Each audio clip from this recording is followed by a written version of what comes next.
നമസ്കാരം കുട്ടികളെ. ഇന്ന് നമ്മൾ പീരിയോഡിക് ടേബിളിനെയും ഇലക്ട്രോൺ വിന്യാസത്തെയും കുറിച്ചാണ് പഠിക്കാൻ പോകുന്നത്. ഭാഗം 1.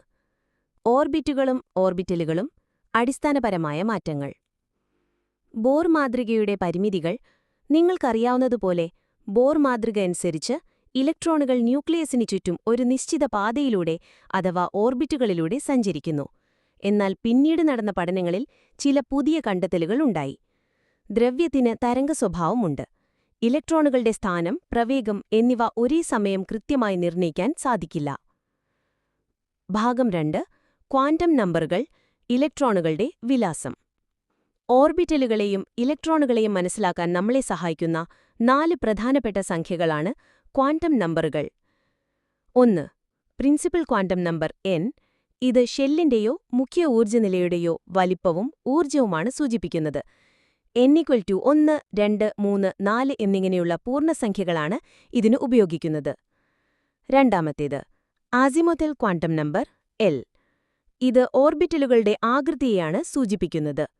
s, p, d, f എന്നിങ്ങനെയാണ് സബ്ഷെല്ലുകളെ ഇതിനുവേണ്ടി ഉപയോഗിക്കുന്നത്. ഭാഗം 3. സബ്ഷെൽ ഇലക്ട്രോൺ വിന്യാസം, പൂരിപ്പിക്കേണ്ട ക്രമം. ഇലക്ട്രോണുകൾ സബ്ഷെല്ലുകളിൽ നിറയുന്നത് ഊർജ്ജം കുറഞ്ഞ സബ്ഷെല്ലിൽ നിന്ന് ഊർജ്ജം കൂടിയ സബ്ഷെല്ലിലേക്കാണ്. ഒരു സബ്ഷെല്ലിന്റെ ഊർജ്ജം എങ്ങനെയാണ് കണ്ടുപിടിക്കുന്നത്? 1. ഒരു സബ്ഷെല്ലിന്റെ n+l വില കൂടുമ്പോൾ അതിന്റെ ഊർജ്ജവും കൂടും. n+l വില തുല്യമാണെങ്കിൽ കൂടിയ n വിലയുള്ള സബ്ഷെല്ലിനായിരിക്കും കൂടുതൽ ഊർജ്ജം. അതുകൊണ്ടാണ് ട്രാൻസിഷൻ മൂലകങ്ങളിൽ 4s സബ്ഷെല്ലിന് 3dയേക്കാൾ ഊർജ്ജം കുറവാകുന്നത്. ഭാഗം 4. ക്രോമിയവും കോപ്പറും.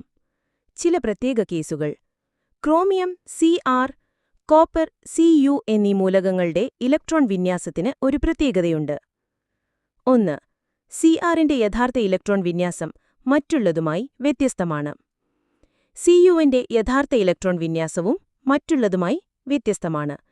ഇതിന് കാരണം d സബ്ഷെൽ പകുതി നിറഞ്ഞ അവസ്ഥയിലോ പൂർണ്ണമായി നിറഞ്ഞ അവസ്ഥയിലോ ആയിരിക്കുമ്പോൾ കൂടുതൽ സ്ഥിരത കൈവരിക്കും.